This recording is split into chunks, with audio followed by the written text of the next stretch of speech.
ಪ್ರೀತಿಯುಳ್ಳ ದೇವಜನರೇ, ನಿಮ್ಮೆಲ್ಲರಿಗೂ ಯೇಸು ಕ್ರಿಸ್ತನ ಶ್ರೇಷ್ಠವಾದ ನಾಮದಲ್ಲಿ ವಂದನೆಗಳು. ಶಾಲೋಮ್, ನಿಮಗೆ ಸಮಾಧಾನವಾಗಲಿ. ಈ ದಿನ ದೇವರ ವಾಕ್ಯದ ಜ್ಞಾನಕ್ಕಾಗಿರುವಂಥ ವಿಷಯ ತ್ಯಾಗವ ಭಾಗ್ಯವ. ಅದಕ್ಕೆ ಆಧಾರವಾಗಿ ಫಿಲಿಪ್ಪಿ ಬರೆದ ಪತ್ರಿಕೆ 1ನೇ ಅಧ್ಯಾಯ 29ನೆಯ ವಚನ. ಕ್ರಿಸ್ತನ ಮೇಲೆ ನಂಬಿಕೆ ಇಡುವುದು, ಆತನಿಗೋಸ್ಕರವಾಗಿ ಬಾಧೆಯನ್ನು ಅನುಭವಿಸುವುದು ನಿಮಗೆ ಅನುಗ್ರಹವಾಗಿ ದೊರೆಯಿತು. ಈಗ ಓದಿಕೊಂಡಂಥ ವಾಕ್ಯ ಭಾಗದಲ್ಲಿ ಅಪೊಸ್ತಲ ಪೌಲನು ಹೇಳುತ್ತಿದ್ದಾನೆ, ಕ್ರಿಸ್ತನ ಮೇಲೆ ನಂಬಿಕೆ ಇಡುವುದು, ಆತನಿಗೋಸ್ಕರ ಬಾಧೆಯನ್ನು ಅನುಭವಿಸುವುದು ನಿಮಗೆ ಅನುಗ್ರಹವಾಗಿ ದೊರೆಯಿತು. ಕ್ರೈಸ್ತ ಜಗತ್ತಿನಲ್ಲಿ ದೇವರಿಗೆ ಕಾಣಿಕೆಯನ್ನು ಕೊಟ್ಟರೆ ಅದು ತ್ಯಾಗದ ಕಾಣಿಕೆ ಎಂದು ಕರೆಯಲಾಗುತ್ತದೆ. ಒಬ್ಬ ಯುವಕ ಮಿಷನರಿಯಾಗಿ ಹೋದರೆ ಸಭೆಯ ಜನರು ಅವನು ತನ್ನ ಜೀವನವನ್ನೇ ದೇವರಿಗಾಗಿ ಸಮರ್ಪಿಸಿ ಬಿಟ್ಟನು ಎಂದು ಹೇಳುತ್ತಾರೆ. ಒಬ್ಬನು ಬಡವರಿಗೆ ಹೆಚ್ಚು ಸಹಾಯ ಮಾಡಿದರೆ ತ್ಯಾಗವಾಗಿ ಸಹಾಯ ಮಾಡುತ್ತಿದ್ದಾರೆ ಎಂದು ಹೇಳುತ್ತಾರೆ. ಇಂಥ ತ್ಯಾಗಗಳ ಬಗ್ಗೆ ಮಿಷನರಿಯಾದಂಥ ಡೇವಿಡ್ ಲಿವಿಂಗ್ಸ್ಟನ್ ರವರು ಹೇಳಿದ ಅನಿಸಿಕೆಯ ಬಗ್ಗೆ ನಾವು ಧ್ಯಾನಿಸೋಣ. ಹಲವು ವರ್ಷಗಳಿಂದ ಆಫ್ರಿಕಾದಲ್ಲಿ ತ್ಯಾಗವಾಗಿ ಸೇವೆ ಸಲ್ಲಿಸಿದಂಥ ಡೇವಿಡ್ ಲಿವಿಂಗ್ಸ್ಟನ್ ರವರ ವಯಸ್ಸಾದ ಕಾಲದಲ್ಲಿ ಅವರನ್ನು ಭೇಟಿ ಮಾಡಲು ಇಂಗ್ಲೆಂಡಿನಿಂದ ಸ್ಟ್ಯಾನ್ಲಿ ಎಂಬಂಥ ಪತ್ರಕರ್ತನು ಬಂದನು. ಅವನ ಅನೇಕ ವಿಷಯಗಳ ಬಗ್ಗೆ ಮಾತನಾಡುತ್ತಿರುವಾಗ ಇಂಗ್ಲೆಂಡಿನ ಜನರು ಲಿವಿಂಗ್ಸ್ಟನ್ನ ಸೇವೆಯ ಬಗ್ಗೆ ತುಂಬ ಉನ್ನತವಾಗಿ ಹೇಳುತ್ತಿದ್ದಾರೆ ಎಂದರು.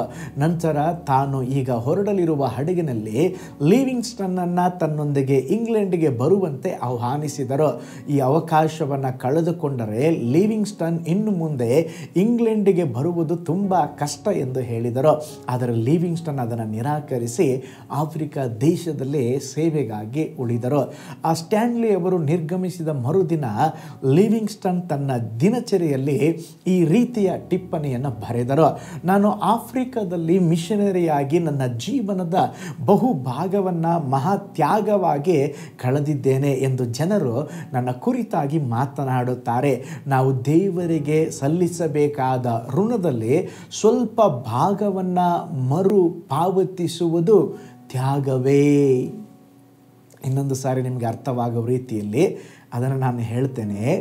ಜನರು ಡೇವಿಡ್ ಲಿವಿಂಗ್ಸ್ಟನ್ನರ ಕುರಿತಾಗಿ ಇವನು ದೊಡ್ಡ ತ್ಯಾಗ ಮಾಡಿದ್ದಾನೆ, ಆ ದೇಶಕ್ಕೆ ಸೇವೆಗಾಗಿ ಹೋಗಿದ್ದಾನೆಂಬುದಾಗಿ ಮಾತನಾಡುವ ಕಾಲಘಟ್ಟದಲ್ಲಿ ಡೇವಿಡ್ ಲಿವಿಂಗ್ಸ್ಟನ್ ಅವರು ಹೇಳುತ್ತಾ ಇದ್ದಾರೆ, ದೇವರಿಗೆ ಸಲ್ಲಿಸಬೇಕಾದ ಋಣದಲ್ಲಿ ಸ್ವಲ್ಪ ಭಾಗವನ್ನು ಮರು ಪಾವತಿಸುವುದು ತ್ಯಾಗವೇ. ಇವತ್ತು ಕೂಡ ನಾವೇನೋ ದೇವರಿಗಾಗಿ ಒಂದು ಚಿಕ್ಕ ಕಾರ್ಯ ಮಾಡಿದರೆ ಸಾಕು, ಅದನ್ನೇ ಕೊಚ್ಚಿಕೊಂಡು ಮಾಡುತ್ತೇವೆ. ಆದರೆ ದೇವರ ತ್ಯಾಗದ ಮುಂದೆ, ಯೇಸು ಸ್ವಾಮಿ ನಮಗಾಗಿ ಲೋಕಕ್ಕೆ ಬಂದು ತನ್ನ ಜೀವವನ್ನು ರಕ್ತವನ್ನು ಸುರಿಸಿದರ ತ್ಯಾಗದ ಮುಂದೆ ಯಾವ ತ್ಯಾಗನೂ ಇಲ್ಲ ರೀ. ನಾವೇನು ಮಾಡಿದರೂ ಅದೊಂದು ಋಣ ಎಂಬುದಾಗಿ ಹೇಳಬಹುದು, ಒಂದು ಅವಕಾಶ ಎಂಬುದಾಗಿ ಹೇಳಬಹುದು, ಒಂದು ಭಾಗ್ಯ ಎಂಬುದಾಗಿ ಹೇಳಬಹುದು ವಿನಃ ಅದು ತ್ಯಾಗವಾಗಿ ಇರುವುದಿಲ್ಲ. ಯೇಸು ಸ್ವಾಮಿ ತಂದೆಯ ಬಲಪಾರ್ಶ್ವದಲ್ಲಿ ಕೂತುಕೊಳ್ಳುವುದನ್ನು ತ್ಯಜಿಸಿ ನಮಗಾಗಿ ಭೂಮಿಗೆ ಬಂದರು. ಯೇಸು ಕ್ರಿಸ್ತನ ತ್ಯಾಗದ ಮುಂದೆ ನಮ್ಮ ತ್ಯಾಗ ಏನೂ ಅಲ್ಲ. ನಾವು ಯಾವ ತ್ಯಾಗವನ್ನು ಸಹ ಮಾಡಿಲ್ಲ ಎಂದು ಆ ಡೇವಿಡ್ ಲಿವಿಂಗ್ಸ್ಟನ್ ಅವರು ಬರೆದಿಟ್ಟರಂತೆ. ಪ್ರೀತಿಯುಳ್ಳ ದೇವಜನರೇ, ನಾವು ಕರ್ತನಿಗಾಗಿ ಮಾಡುವ ಕೆಲಸಗಳನ್ನು ನಾವು ಹೇಗೆ ನೋಡುತ್ತಿದ್ದೇವೆ? ಕಾಣಿಕೆ ಕೊಡುವುದು, ಸೇವೆ ಮಾಡುವುದು, ಇವುಗಳ ಬಗ್ಗೆ ನಾವು ಯಾವ ರೀತಿಯ ಚಿಂತನೆಯನ್ನು ಹೊಂದಿದ್ದೇವೆ? ನಾವು ಅವುಗಳನ್ನು ದೇವರು ನಮಗೆ ನೀಡಿದ ಭಾಗ್ಯವೆಂದು ಭಾವಿಸುತ್ತಿದ್ದೇವಾ, ಅಥವಾ ಇಡೀ ಜಗತ್ತಿಗೆ ಏನೋ ಒಂದನ್ನು ಮಾಡಿಬಿಟ್ಟಂತೆ ನಾವು ನೆನೆಸುತ್ತಿದ್ದೇವೆಯಾ? ಡೇವಿಡ್ ಲಿವಿಂಗ್ಸ್ಟನ್ ಅವರ ಆ ಉನ್ನತ ಕ್ರೈಸ್ತ ಚಿಂತನೆಯು ನಮ್ಮಲ್ಲಿ ಸಹ ಇರಲಿ. ನಮ್ಮ ಯಾವುದೇ ತ್ಯಾಗವನ್ನು ಮಾಡಿದರೂ ಸಹ ದೇವರ ಮುಂದೆ ಅದು ತ್ಯಾಗ ಅಲ್ಲ.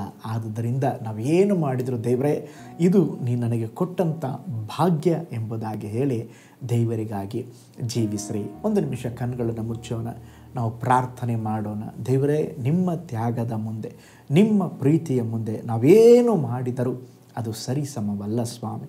ನಮ್ಮನ್ನು ಆಳ್ವಿಕೆ ಮಾಡಿರಿ. ವಿಶೇಷವಾಗಿ ಕರ್ತನೆ, ಇನ್ನೂ ನಾವು ನಿಮಗಾಗಿ ಜೀವಿಸಬೇಕು. ನಮಗಾಗಿ ಜೀವ ಕೊಟ್ಟಿದ್ದೀರ, ನಮಗಾಗಿ ರಕ್ತ ಸುರಿಸಿದ್ದೀರ, ನಮ್ಮನ್ನು ಎಷ್ಟೋ ಹೆಚ್ಚಾಗಿ ಪ್ರೀತಿಸಿದ್ದೀರ. ನಾವು ನಿಮಗಾಗಿ ಬಾಳಬೇಕು, ನಿಮ್ಮನ್ನು ಹುಡುಕಬೇಕು. ಆ ವಿಧದಲ್ಲಿ ನಮ್ಮನ್ನು ನಡೆಸ್ರಿ. ಈ ವಿಡಿಯೋ ವಾಚ್ ಮಾಡಿದ ಒಂದೊಂದು ಕುಟುಂಬಗಳನ್ನು, ಎಲ್ಲ ದೇವಜನರನ್ನ ಬ್ಲೆಸ್ ಮಾಡಿರಿ. ಈ ದಿನ ಜಯವನ್ನು ಕೊಡ್ರಿ. ನಿಮ್ಮ ಹಸ್ತ ನಿನ್ನ ಮಕ್ಕಳ ಜೊತೆಯಲ್ಲಿ ಇರಲಿ. ಯೇಸುವಿನ ಹೆಸರಿನಲ್ಲಿ ತಂದೆಯೇ, amen, amen, amen. Praise the lord. ಹಾಗಾದರೆ ನಮ್ಮ ಜೀವಿತದಲ್ಲಿ ತ್ಯಾಗವ ಭಾಗ್ಯವ, ಅದನ್ನು ಆಲೋಚನೆ ಮಾಡಿಕೊಳ್ಳ್ರಿ. ಕರ್ತನು ನಿಮ್ಮನ್ನು, ನಿಮ್ಮ ಕುಟುಂಬವನ್ನು ಬ್ಲೆಸ್ ಮಾಡಲಿ. ನಾಳೆ ಮತ್ತೊಂದು ದೈನಂದಿನ ಧ್ಯಾನದಲ್ಲಿ ನಾನು ನಿಮ್ಮನ್ನು ಸಂಧಿಸ್ತೇನೆ. ನಾನು ನಿಮ್ಮ ಪ್ರೀತಿಯ ಸೇವಕ pastor Paul Joy. God bless you all.